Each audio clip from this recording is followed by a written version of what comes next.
Hey everyone, this is Sean Ray, and today we're going to do a more kind of in-depth dive than we normally do on this channel. It's going to be a long video, so strap in. It's a serious topic and we have to take it seriously. There's a lot of people reaching out to me today. A lot of my clients and a lot of friends are also in the same shared space that have lost a lot of money over the last 24, 48 hours from guests canceling and changes of reservations. And so today we're going to be talking about what is a coronavirus, and then also where it come from, how it's affecting the hotel and Airbnb industry and also the stock markets, what you can do as a host to hopefully mitigate your risk and get ready for the winter that's about to come. And then at the end of it, we're going to also be answering any kind of questions that you guys have that I see on my social media. I post on my Facebook, I post on my Instagram. My friend Sean Rakajic from Airbnb Automated, he also has posted on his social media, his host of Airbnb and also his YouTube. And so we're gonna go, my buddy Josh and I, he's my Airbnb manager. And so as you probably know him from other videos. And so he's gonna be doing research in the background as I record this. So I'm gonna be talking about everything that we know as up to now. Things have changed like today. Not yesterday, this video wasn't relevant yesterday. This video is relevant today when you're getting it because things just changed this morning. And so we're gonna keep you up to date. He's gonna be doing research as I record this video. So let's get started. So what is coronavirus and what does that mean to you as an American citizen? And then we'll talk later about what it affects you as an Airbnb host. So coronavirus is a normal virus. Coronavirus is just one strain of multiple viruses that we've been dealing with for a long time. It's just this is a specific strain that started in 2019, and that's why it's called COVID-19. And so 2019, it's 2020 right now. So it started in China, then it very publicly went to Italy, and then Italy, it started doubling every 4 days. And so Italy didn't do what it needed to do as far as testing and self-quarantining people. And so by the time they started taking it as seriously as they should, then it was already too late. And so they've seen doubling due to a lack of response by their medical teams and their government. What's the problem about this is that what we've researched is that the mortality rate they're saying is around 5% in Italy because they have such an older population and they have so many smokers. So if you're a smoker right now and you're older, you better be careful, you better be nervous, self-quarantine yourself, stay inside, get yourself your immune boosters, start eating healthy. Actually, everyone should get immune boosters and everyone should be eating healthy. Take your probiotics and take your multivitamins. Cool? Okay. So what happened in Italy is that what I've done the research on and we've seen is that they just got overloaded. And so they just didn't have enough staff to be prepared for the amount of hospitalizations that they got. And so people that were there, that were nurses and doctors, they got coronavirus. They didn't have enough beds for everybody, so they're sending people home to basically die because they're like, who can we actually help and who basically has like symptoms that they'll be fine, and then who just is probably not going to be able to make it. So they had to make these decisions on who is going to live and who is going to die, which is horrible. And the people that had coronavirus, that were doctors and nurses, they had to stay in the hospital and they still had to work while having the virus. It's insane. South Korea, on the other hand, they saw what was happening in Italy and they're like, this isn't happening to us. And so they started doing testings right away. They started doing quarantines right away, and they've had a really good grip on it. What I'm a little scared about is the fact that the masks and the medicine that we normally get for these diseases, they're manufactured in China. And right now we're having this trade war with China, and we're having a lot of the products and goods not coming to us because of where they're located in China. And so the place where it originated from is also the place that we can get most of our medicine from. That's an issue that I am worried about. And also the IV bags, if you saw the Joe Rogan podcast, that was a great podcast if you guys want to learn more about this. And he's talking about how the IV bags, a lot of them are coming out of Puerto Rico and they just dealt with a whole bunch of hurricanes and infrastructure issues. So they're having a hard time supplying as many IV bags as possible. So that's fun as well. Now, are we going to be more like South Korea or are we going to be more like Italy? So far, it looks like we're going to be more like Italy. We've done a very poor job of testing, quarantining. We've done a great job of shutting down a whole bunch of sporting events, the UFC, like any public gatherings that South by Southwest killed all these Airbnb hosts in Austin. That's a great revenue stream for most people in Austin right now. And so we're doing the best we can to mitigate the risks, but it's still not enough. And so most likely we're going to continue on the current path we're on.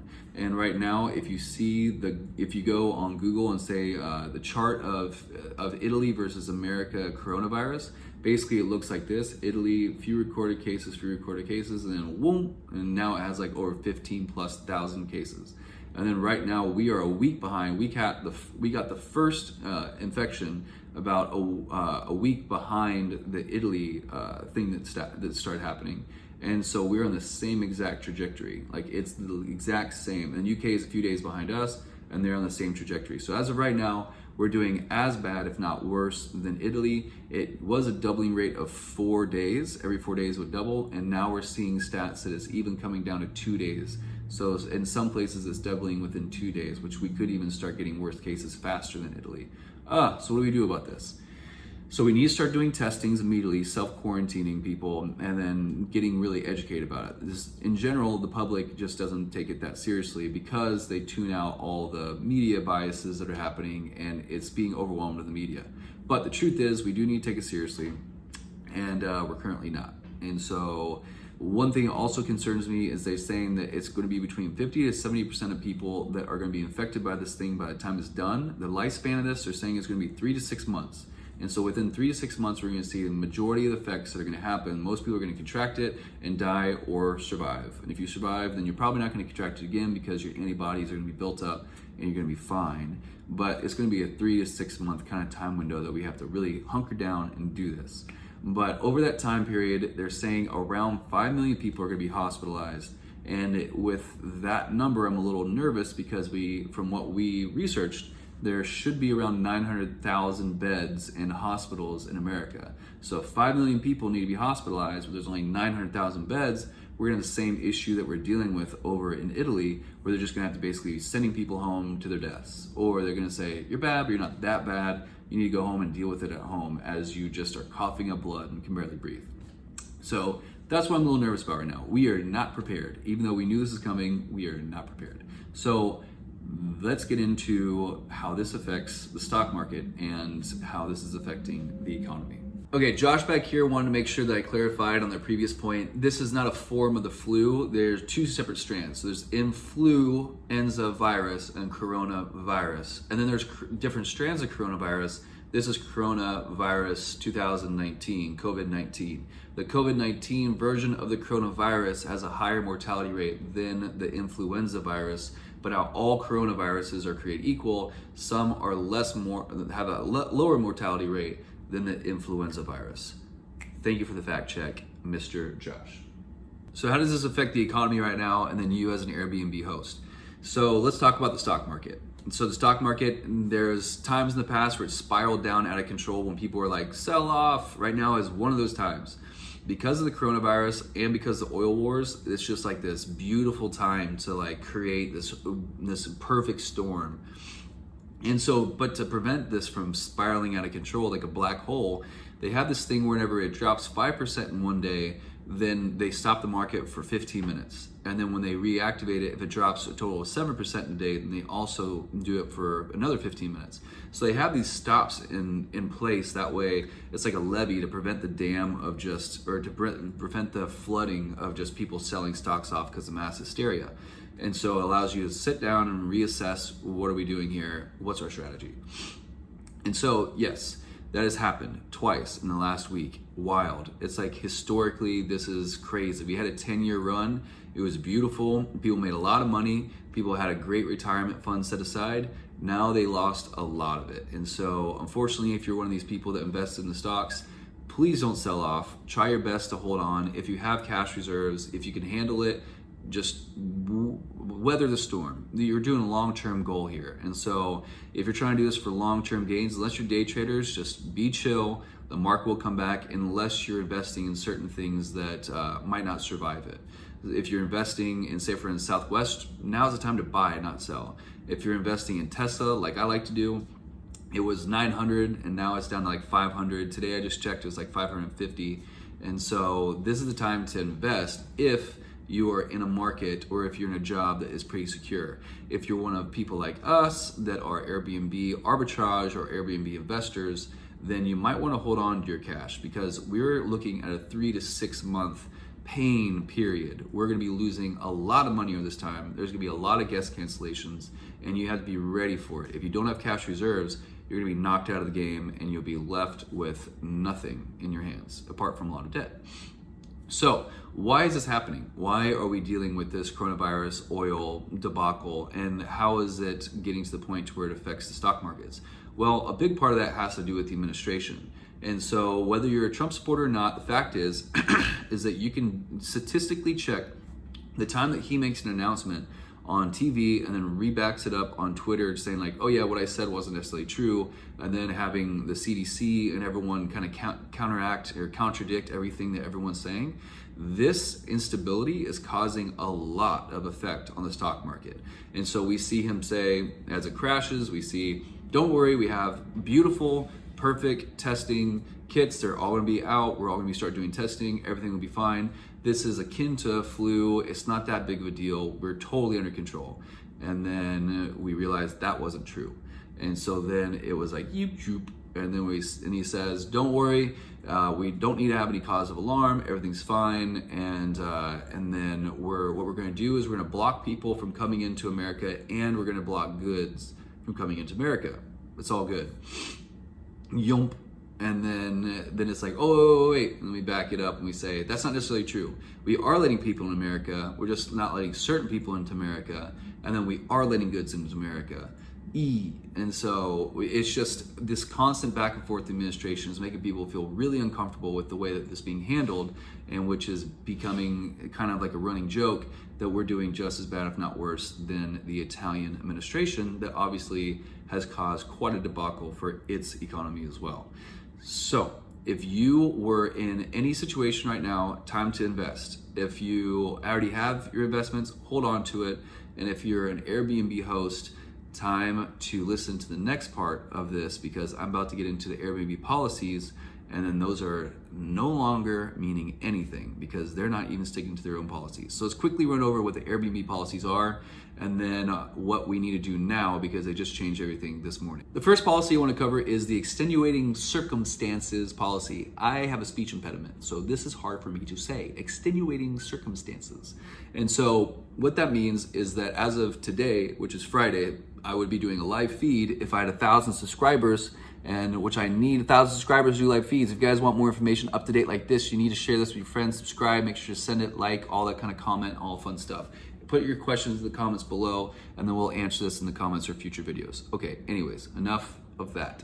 So, extenuating circumstances means basically when you're not in control of your inability or ability to go to the listing. So say for instance, as of yesterday, then Thursday at this point, it was South Korea, Italy, and China. If you're from any of those places, or you became in contact with some people from those cases and you prove that to be the case, then you're able to cancel your booking with a full refund, no penalties for the host or the guest. Everyone's good. We just wash our hands, get it? Wash our hands for 20 seconds, and then we're good. We're all happy. Also, if you're from Europe, if you're saying that you have to cancel because of coronavirus, they're like, nah, nothing, no. But now, because of the European travel ban, that is what's preventing people from getting to your listing. So therefore now, if you're in one of those countries in Europe that is banned from coming to America, they can use that, and then now they can get full cancellation. So it's not because of the coronavirus per se, because they have the virus or whatever, it's because they're from the European countries that were banned by Mr. Donald Trump, and now they can't get here. And so now you have China, Italy, South Korea, and a lot of parts of Europe that can get full refunds from your booking. And let's add one more. That one more today is the country of America. And not just America, United States of America. Sorry, South America and Central America. But United States now, if you have a booking from United States, they can also cancel full refund status. Wash your hands, no penalties to either side. Ding! What? So if you are a host in America right now, you're about to feel a nuclear bomb in your business. It is going to be devastating for you, and you better be ready for it, which I'll talk to you how to be ready for that in the future. But If your guest is trying to cancel for any other reason than these reasons, then they will not be covered under the extenuating circumstances. So you might be in luck if in the chat box, if in the message, it says that we had our conference for our work canceled because of coronavirus, therefore we can't come. That's why we're gonna have to cancel. That is not a reason. That's still covered under our Airbnb policies, protections for us. If your host, or if the reason why you're coming to the city gets canceled, your concert, event, whatever it is, then you still have the rights to do full payment to the host. And so if that's the reason why they're canceling, great. But if they get privy to this information I'm giving you, then they say, hey, can't come because coronavirus, and then they can get a full refund. So it's a really dangerous game we're playing right now.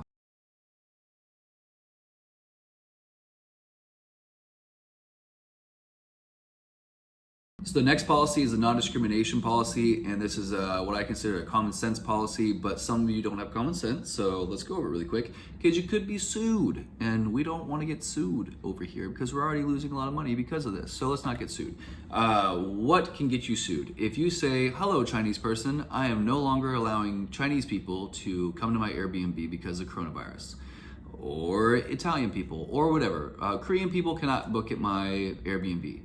Then you say, that's great lines for getting sued. And so what I recommend is go to the Airbnb. The Airbnb website has all sorts of canned responses, auto responses on basically what you should say, and you should just streamline it for all your communications. What you should say to kind of screen the person out in a very broad way that is non-discriminatory. And so this is more along the lines of, have you or anyone that you've been in contact with traveled to any of these countries recently due to higher risk? We're having to be extra careful, blankety blank. If you also are from Europe, then you have to educate them. Hey, just so you know, I don't know if you knew about this, but there's also a European travel ban. So no, we can't accept your listing. Not because you're from a certain country or ethnicity or race. It's just right now due to policies that affect American travel. There's a European travel ban. That way we can't host you because of that reason. Protect yourself, don't say anything offensive, be super broad, be nice, be generous, and just to be extra careful, go to Airbnb and use their automatic responses that they've already put up there for you. That way that you have them covering your butt as well. Moving on. Last policy I want to cover is the Airbnb host support and protections policy. And so as I already mentioned, if a guest is trying to cancel because their event got canceled, a concert or a work conference, whatever, then you're still covered. But all they can just say is like, hey, it's coronavirus, blah, blah, and they'll get the full refund. But if they don't, then you got your protection covered under that. What Airbnb is trying to focus on right now is that they're pushing the SEO for people that change from strict to flexible. And so if you decide to change to flexible cancellation status, then you're gonna lose a little bit of money when it comes to long term. It's not the best, most profitable way to be an Airbnb host because people can just cancel anytime. But with your SEO increase, then it could increase your ability to get these bookings in this tough time when people just don't want to even book with the property that is strict because they don't know if they can get out if there's any serious issues. So I'm switching my places from strict to flexible. It's really hard for me to do that, but I am doing it. It's going to increase my SEO, and it's also going to allow people to book with the confidence that possibly they can back out if things got worse. I know this is hard to hear for all you professional Airbnb hosts, but it's just something that we just kind of have to embrace and do right now. Okay, really quick, one other policy I want to mention, and it just came out as I was editing this video. That's why I didn't mention it before, but I'm going to read it off of the little iPad thing because it is a total joke. They just announced this whole new non-refundable option to help us out as hosts to get more bookings and to be more flexible with our cancellations, but it's actually a scam, and I'll tell you why in just a second. Let me read it really quick if you guys haven't read it yet. So what is non-refundable option? Hosts can choose to offer non-refundable options. Guests get a discount of 10%. It is standard in all countries except for China, off the base price, and hosts keep their entire payout if guest cancels. Minus the cleaning fee if the cancellation occurs before check-in. The discounted price will appear in the search results. This non-refundable discount will be combined with other discounts you offer, like weekly, monthly, early bird specials. Guests may also cancel for extenuating circumstances. Remember that. If they cancel for extenuating circumstances, documentation required, they will get a full refund. When paired with flexible cancellation policy, the non-refundable option will be available to guests up to 1 day before the desired check-in. When paired with a moderate cancellation policy, it will be available for guests for 5 days before the desired check-in. For hosts who have been invited to pair the non-refundable option with strict cancellation policy, it will be available for guests up to 14 days before the desired check-in. Although hosts in our pilot earn 5% more on average after choosing to offer the non-refundable option, individual host performance may vary. Okay, so what is up with this? At first it might make sense because now you're gonna get more bookings because people have this options and you get some money if people cancel, blah, blah, blah, and now there's not a refundable thing. Totally cool, right? That makes sense on paper. But they say in extenuating circumstances. Right now, I've had multiple people cancel today because they just don't feel comfortable, or we had a death in the family that you saw earlier, whatever, but then they changed it to extenuating circumstances. So just because they know, because Airbnb puts a banner above your listing saying like, hey, you can cancel this for full refund, then it just overrides everything. So there's no point in you giving people a discount on your listing, because if they want to cancel, they get the full refund anyways, because they can just say coronavirus. And so don't do it unless you're not in an area that is affected by it. So now we're going to be talking about the reason why most of you came to this video, and that is if you're a host on Airbnb platform, what do you do? What are the steps for you to take right now that are actionable that can help you out in your business? So the first thing is make sure to take care of your cleaning situation first. And so if you have any cleaning supplies that you guys are needing to take care of, then take care of them now. Try to go to any kind of big box stores. I know a lot of Dollar Generals right now and Dollar Trees, if you guys are in this market, they actually have a lot of supplies, whereas if you go to like a Walmart or something like that, they have less supplies. Surprisingly, because everyone's going to like the Costco's and the Walmarts to get stuff. So go to like the more obscure places to get like your toilet paper and your paper towels and your cleaning supplies. Make sure to train your cleaners on being like pretty much deep clean every single time. And so every single time they come in, make sure that they understand that hard surfaces can keep the coronavirus for about 4 days or longer. They stay a lot longer on hard surfaces such as doorknobs and light switches.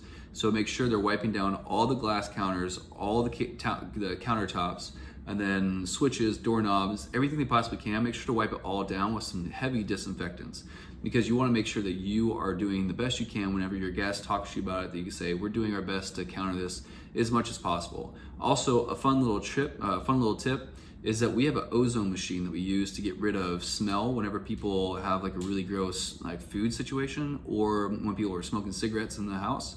That actually works for this kind of situation as well. And so if you have a booking in between, like if you have a day in between your bookings right now, then you can drop an ozone machine in there, and then you can let it sit there for a day and take out a lot of the potential issues that are gonna be coming with the bacterial stuff. And so train your cleaners, train yourself, get stocked up on supplies. You don't know how bad it's gonna get, so prepare yourself now for as it starts to spread worse and worse. That way you have non-perishables all on hand. And this is a good practice to use anyways. Now, yesterday, tomorrow, whatever. If it's non-perishable and you have multiple properties, just have a stock of a whole bunch of different stuff like shampoos, soaps, and I mean, these are in other videos, but yeah, just have non-perishables all stocked up. That way you don't have to have your property manager or you constantly going back and forth and always resupplying. Also, if you're Airbnb host, keep in mind that right now Airbnb is getting a ton of calls. We've been trying to get case managers on the phone. Sean Rockagich has helped me out with this video and getting some information for it. And he's talked to his inside source there. And then so a lot of this information is coming from his inside source. And so some things that you just need to know, and you need to be checking on the Airbnb automated YouTube channel, this YouTube channel, the hosts of Airbnb Automated on a Facebook group. These are great resources for people to kind of collectively get together and answer each other's questions. So if you're trying to get some answers at Airbnb right now, it is very, very difficult. Some other questions that we got from some people is if your cleaners fell ill and they do have the coronavirus and they can't work and they kind of do like a little strike situation, then will Airbnb allow you to cancel the next person's bookings without any kind of penalties or punishments? And they did answer, yes, that is true, that they will allow you to cancel because of that situation.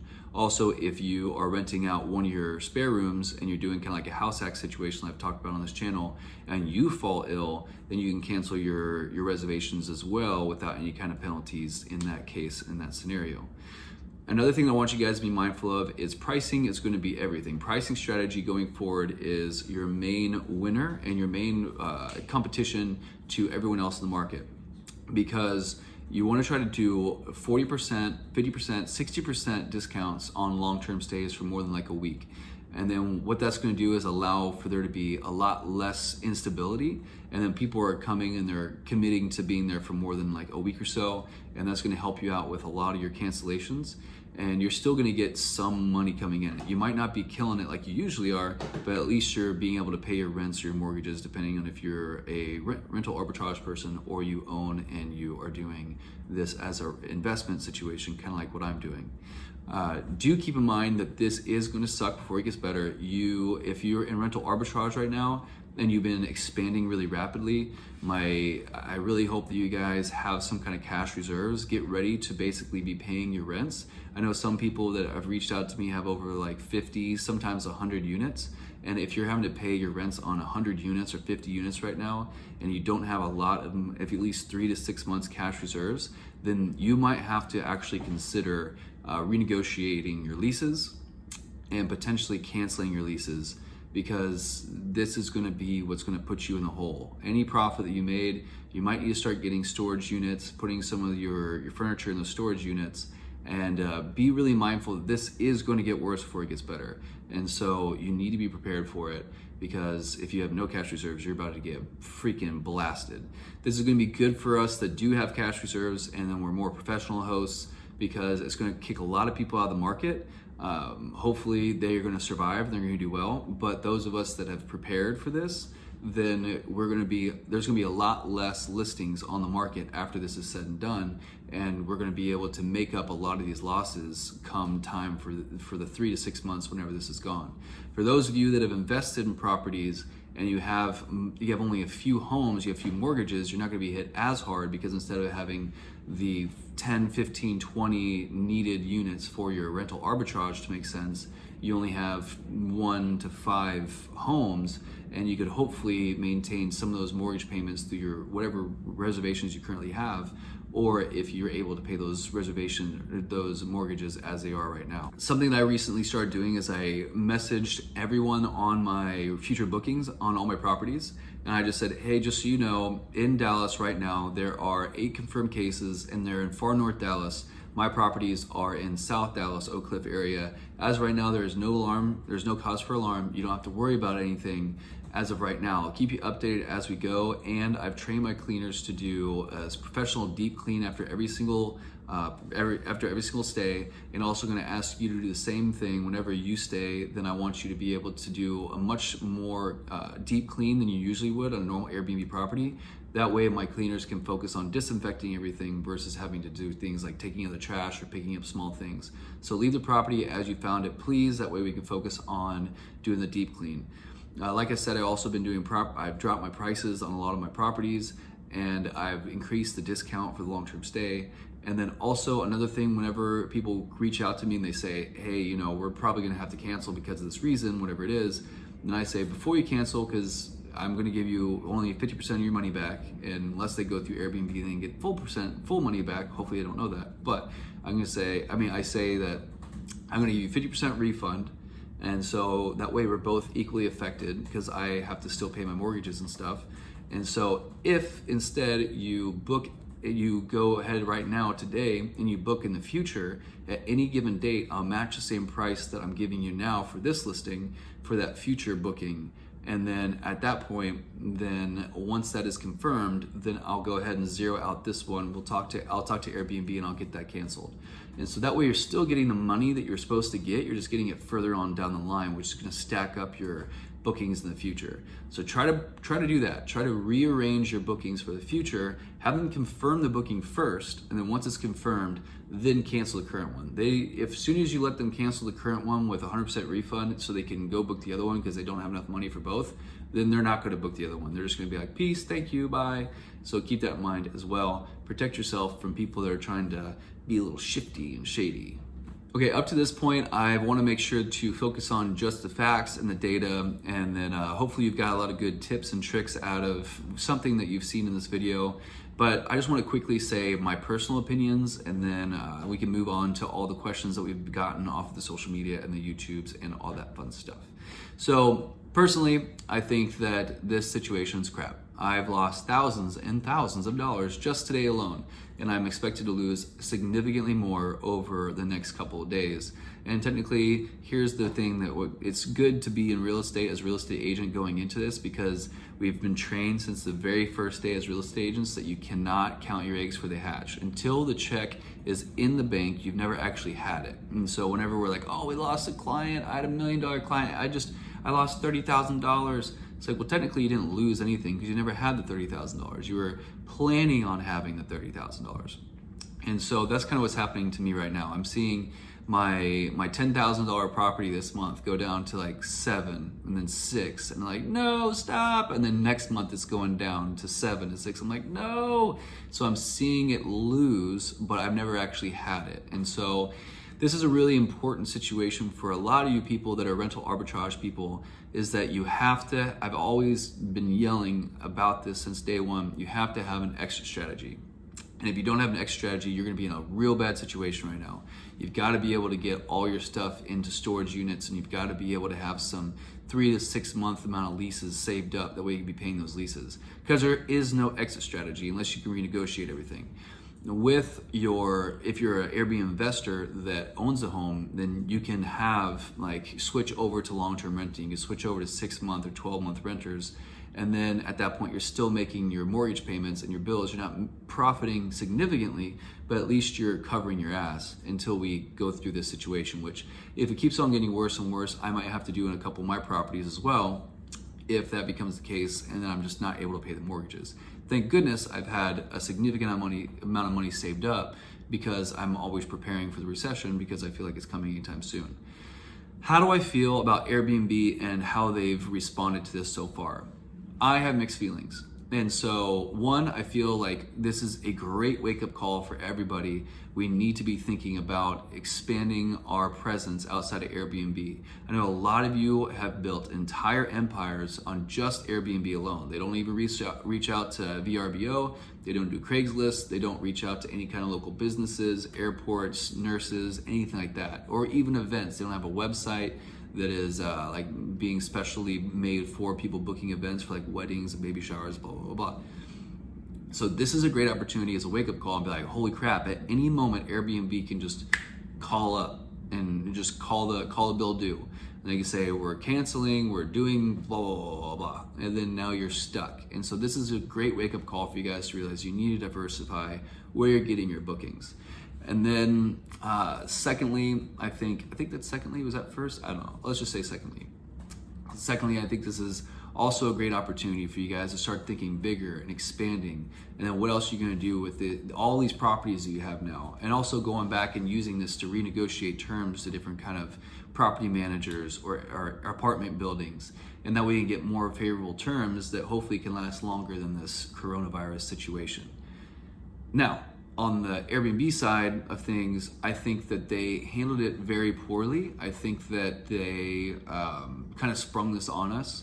I think that there's countries such as France that have, I think, over 9,000 reported cases, and they still haven't banned France from coming to America for Airbnb purposes. And so what the hell? I know they can't come over because of the travel ban, because of the European travel ban now, but as far as the Airbnb reasons, the extenuating circumstances because of coronavirus, they're not. And in America right now, we don't really have that many cases. I know it's going to get worse. I get it. But I'm just saying, they should have warned us as hosts and say, just so you know, you guys have about a week until we start announcing that America is going to be on the list of places that if you have a booking from to whatever, they get a full refund. That way we can start doing some kind of preparations. We can start reaching out to guests. We can start trying to figure out what to do and make a battle plan, versus they didn't tell anybody. And next thing you know, today, we're just getting slammed with cancellations left and right. And it's not even favorable. Airbnb is constantly always supporting the guests. And how do they expect us to invest in a company that doesn't invest in us? And so I'm not one of those people that thinks that Airbnb should start paying part of my mortgage, or they should start paying some of my rent. That way I can mitigate some of these losses during this hard time. But I am really concerned about where their priorities really lie. they should at least say that we're going to get 50%. That way the guests and the hosts are equally affected, and that way we both hurt, not one side hurting dramatically and possibly kicking us out of business, losing our homes, losing our leases, going into massive debt. Let's spread it out. Let's say if you're a guest, it sucks for you, but you got to pay half. If you're a host, sucks for you, man, but you gotta lose half. And then that way it's more of a healthy balance. But they just said today, boom, no warning, no tutorials. They didn't send out any training. Hey, as the Airbnb's CEO, or marketing department or whatever it is, this is what we recommend you do. Here's the steps we recommend you take. This is what's happening. This is what we think is going to happen, and this is how we recommend that we all deal with it as a community. Instead, it was just surprise, and then we just freaking tanked. And so that's my personal soapbox. I think that we need to all step up as personal business owners and say that we did commit to this and we are self-employed, so we knew the risks and this is the worst case scenario, so we better be prepared for it. But at the same time, I think Airbnb really did a shitty job of supporting its hosts, and I think a lot of people are going to be significantly hurt by the time we're done with this. All right, ladies and gentlemen, the question and answer part of this place in the video, and thank you so much for participating on my Facebook, Instagram, and YouTube, also on the Airbnb automated channels as well. Okay, and let's start. All right, so first question comes from Instagram. Why did the COVID-19 and SARS virus come out of China? The reason why it came out of China is because what scientists are saying, wet markets are basically areas that there's a whole lot of exotic animals in confined spaces all close to each other. And fun fact is that it's not necessarily from a bat. It's not like you have a bat and you eat a bat, or you're around a bat and now you have coronavirus and you spread it between everybody. Surprisingly, if the virus stays in the original animal, then it's not really contagious. Most animals have some kind of virus in them that is totally safe for us to still eat the animal and for them to just exist. But it's whenever that virus goes from one animal to another animal that's more closely related to other animals, that's whenever it can start to spread. So say, for instance, in this case, if we just were eating bat soup like they're saying and we cook it, then we'll be fine. But what happened is that the bats, supposedly, the bats were in close quarters with a thing called a civets, and then that's going to be, their respiratory system is a lot like ours. And so then it wasn't necessarily spread from them to us, it was spread from them to them. And because we have a closer DNA strand to them, and then the closer respiratory system to them, that's what how it spread to us. And so a lot of times with like the bird flu and the swine flu and things like that, it's not necessarily what you think it is, it's actually spread between multiple species before it gets to you. Did that answer that, Josh? Yeah, I think you got it. All right, next one. Okay, next question. What is the difference between COVID-19, SARS, and H1N1? Okay, so quickly, COVID-19 is a coronavirus. SARS was also a coronavirus. The difference between those two is that the SARS had a significantly higher mortality rate, and so people that contracted it were significantly higher risk of dying. But it wasn't spread through airborne like the coronavirus or COVID-19 is. So COVID-19 typically ranges between 1 to 5% mortality rate depending on the age and then the area that we're seeing that they come from. And so it's equally as dangerous because it's spread worldwide a lot faster, and it's going to continue to double every 4 to 2 days. So we're going to see a lot more people affected with it, but it's a lower mortality rate. But overall, you're going to still see a lot of people die from it. Whereas SARS, less people, but more people died. And then as far as the swine flu, it's influenza, it's not a coronavirus. And then the swine flu was spread a lot bigger than the SARS, but it had like, what is it, 0.025? Yep. 0.025 mortality rate. And so out of the people, there are a lot of people got it, but I think it's up to a billion, a little over a billion, a little under a billion people in the world is estimated to have gotten swine flu. But out of those people, there's significantly low mortality rate. So this is like this crazy blend, and it's got me thinking about the zombie apocalypse. Hopefully the zombie apocalypse won't be airborne. All right, Joshua Paz, what is the next question that we got from our social media questions of the day? All right, this one is coming from Sean Rakajich's, the host of Airbnb Automated. Okay. So, one question, how do you handle last minute cancellations and refunds? I'm glad you asked. Rewind the video, and I went over that already. All right. And then the next question from the same source. Will there be any financial support or compensation for hosts affected by high cancellation volume due to the overnight policy change? So we did talk to Airbnb. We were on the phone with Airbnb earlier today. We're trying to figure out if they will offer some kind of insurance or some kind of support for people. And the answer is, we don't know yet. well, as of right now, no. That's the answer. The answer is no. Joshua Paz, what is our next question from our social media? What booking dates qualify for the full refund? All right, so we just found out today. We were on the phone. We got our inside person from Sean Rakajic has like his inside guy, girl actually. And she said that anybody that has booked your listing before March 13th is able to get a full refund. And anybody that's going to be coming to your listing from March 13th till April 1st can get a full refund as well. Now, do I think that it's going to stay that way? No. I'm pretty sure they're going to extend it past April 1st due to the Houston and Dallas and everywhere getting much, much bigger numbers. But as of right now, that's the official response. Expect it to extend past April 1st. I know, right? Josh, next question, please.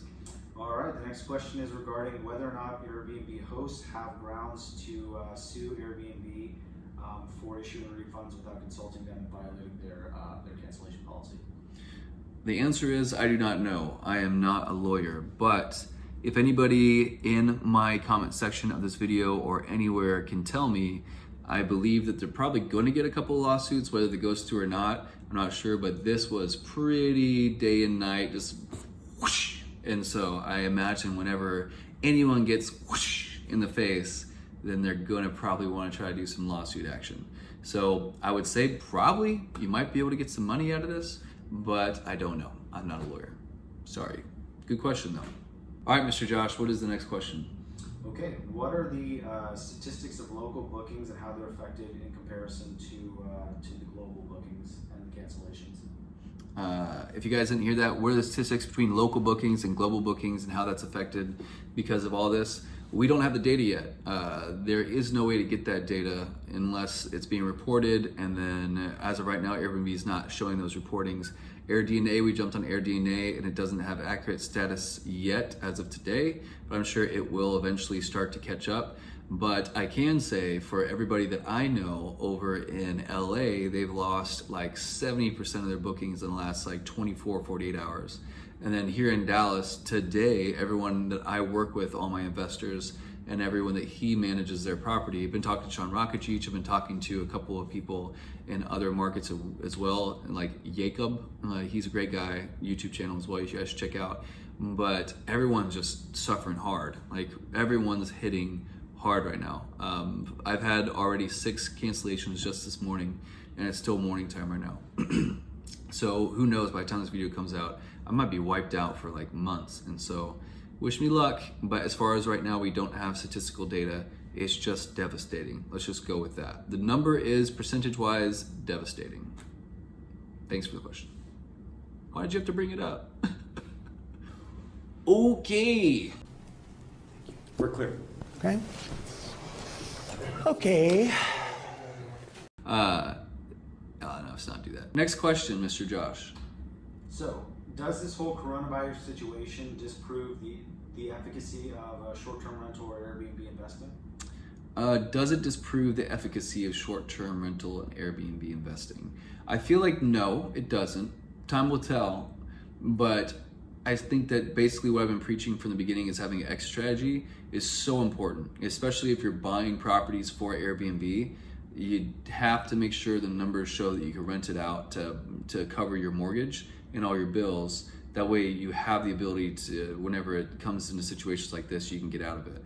But as far as the efficacy of it, no, people have obviously made a lot of money on it, and they will continue to make a lot of money on it. It's just this particular situation is going to hit a lot of people hard. And the efficacy of rental arbitrage is going to be in question based on people's ability to have reserves. If you are constantly growing and growing, that's one of the issues with rental arbitrage, is that every time that you make $10, you reinvest it, now you get 20. You make 20, you reinvest it, and you get 40. And you keep doing that until you get a good amount of money to where you're just constantly getting more and more and more, and you never actually pocket any of that stuff. And so this could be a really good wake-up call for the efficacy of rental arbitrage and then how people are doing it and how fast they're expanding. But as far as property investing, I think we're fine. It's just you had to be smart about buying the properties. Also, buying $1 million properties that are specifically for Airbnb, rental properties that are on lakes, things that don't make sense long term as far as rentals. I've been telling people this for so long, like, oh, I'm gonna buy this $1 million badass place that's 18 bedrooms. Like, okay, cool. Whenever it comes time for you to put this in the market for a rental, which is gonna happen, then what are you gonna do? And now we're finding out. What are they gonna do? They're gonna lose money. That's what they're gonna do. All right. Well, with that being said, is this the time to buy real estate? Is this the time to buy real estate? Great question, and that's always a complicated answer. Is it the time to buy real estate because we're about to enter a possible recession? No, you should wait until we get out of that recession. Or if you have some money on hand, wait until we get into the throes of it and then you get a good deal. And it'll become a super buyer's market and sellers are gonna be hurting. So wait, buy then. But at the same time, rates are dramatically low right now, and they might get lower here soon because they're trying to stimulate the economy, even though it's already super low. We had a really healthy economy. We should have had high rates. That's how it's always done. But because we want to have a fake economy, then even when it's a good economy, we had like this 3.25s, 3.5s. And now that we're having a bad economy, to stimulate growth, to get it back, we have nowhere to go. Like we can drop it a couple of points, but now there's just no saving it. And so if you get locked in right now at a good rate, this is a great time to get a good rate. I have a bunch of clients right now that are buying actual properties for like first-time home buyers or their second homes. And I'm losing left and right to deals. I mean, we're doing like $5,000 to $10,000 over listing price over here in Dallas and in Plano, in the Carrollton area. And I just can't get a home under contract. And it's so wild to think that, man, we're losing money hands and fist in the Airbnb side.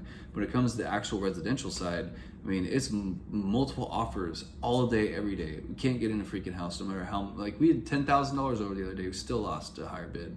What? It's wild. I don't know how the people are getting their properties appraised.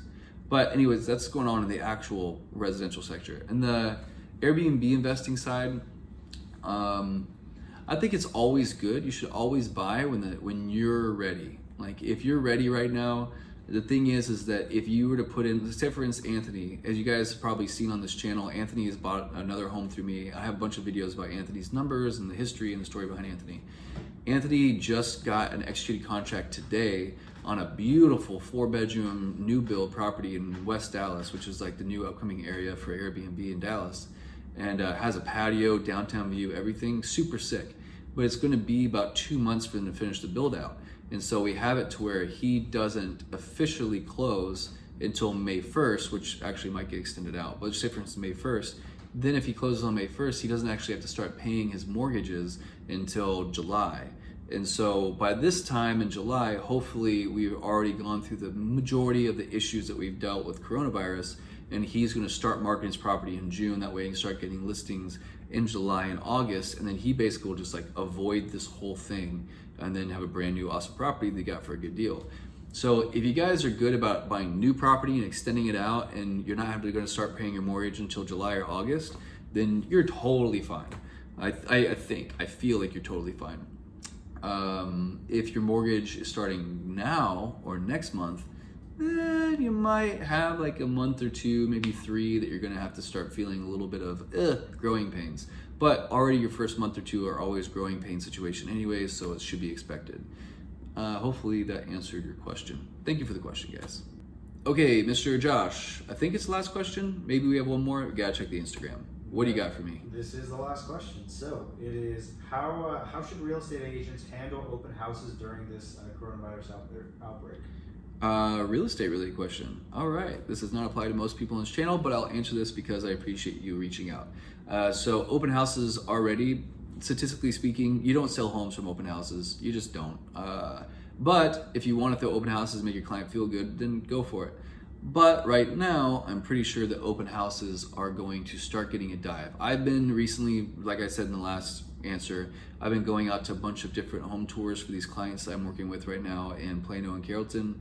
And there's a lot of people in these open houses, and it creates like this buying frenzy, which is super cool.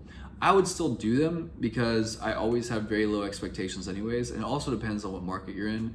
but always try to invite the neighbors, always try to invite your friends if they're there. Try to have some free food, some music if you can, just something to bring in people. That way it's not just like, hey, look at the house. Like there's some kind of draw and you can get people to come. The more people that come, the better, because then the actual buyers that do come, they see all these other people and like, oh, we gotta put an offer today, and oh, we gotta put like $5,000 over because there's so many different things. And then you say, as a listing agent, as long as you do have multiple offers, as long as people are saying they're gonna put offers in, you say, we've had people tell us that they're going to be putting in an offer today, and we've had multiple people tell us. So put in your highest and best offer, and then all I can say is just, I'll let you know if you win the deal, and then we're going to be making our final decision tomorrow at 5 o'clock or at 6 o'clock, whatever it is. So create that fake buying frenzy that's going to actually get people to commit. Even with coronavirus, I would still say do it, and hope for the best. All right, guys, thank you so much for those of you who participated in my social media questions. I wish there was more, but I need 1,000 subscribers to do the live chat thing, which would have been really cool. But until we get there, we're gonna have to keep on asking questions on our social media platforms. And if you guys have any more questions, make sure to comment below, and then me and some other people that I'm working with on this topic are gonna be able to answer it for you. And if we need to, we'll make a new updated video if things get worse. And so thank you so much for watching this. I pray for you guys. This is going to be interesting. Hopefully you're not getting as many cancellations as I've gotten today. And let's all bunker down and get ready for war. All right, see you guys. Thank you so much for watching. Like, subscribe, share. Do it.